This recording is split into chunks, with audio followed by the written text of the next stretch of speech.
আবার বার রাত্রেবেলা। রাজধানীতে বার বিতর্ক কোনোভাবেই থামছে না। এবার আরো একটি যুবক প্রতিবাদ করলো।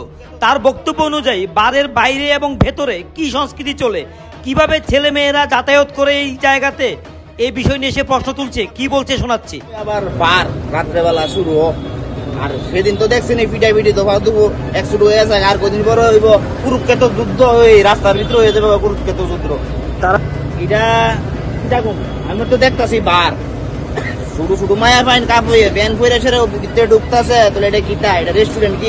এইভাবে রেস্টুরেন্ট এটার ভিতরে একটা বার খুলছে। এটার ভিতরে ডেইলি বড় বড় অফিসাররা অফিসাররা সামনে দিয়েও ছোট ছোট ব্যান করে মায়া পাইনে বার উঠবে।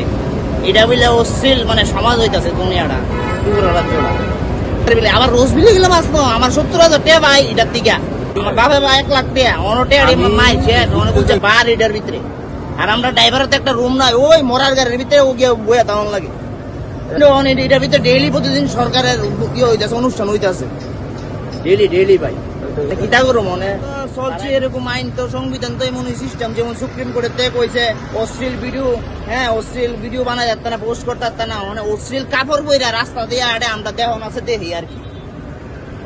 ওই তো রবীন্দ্র ভবন আছে, এটার ভিতরে ডেইলি মনে করেন সরকারি গভর্নমেন্টের বহুত অনুষ্ঠান হইতাছে এবং শিক্ষা দপ্তরে বহুত অনুষ্ঠান হইতাছে, অনেক বড় বড় ভালো ভালো সংগঠনের অনুষ্ঠান হইতাছে। আমি ঘুরতে দেখি এনে আমার কয় কাপাল লাগছে, কাপেল টাকা বলে এলাও নাই, মেয়ে ছাড়া মেয়ে আমার কাছে তারা 5 টান দিয়ে ফিরে ফেলাইছে। এটা কি আমার পরিবেশ? আমার ঘরের বড় নিয়ে আমি এনে এই করতে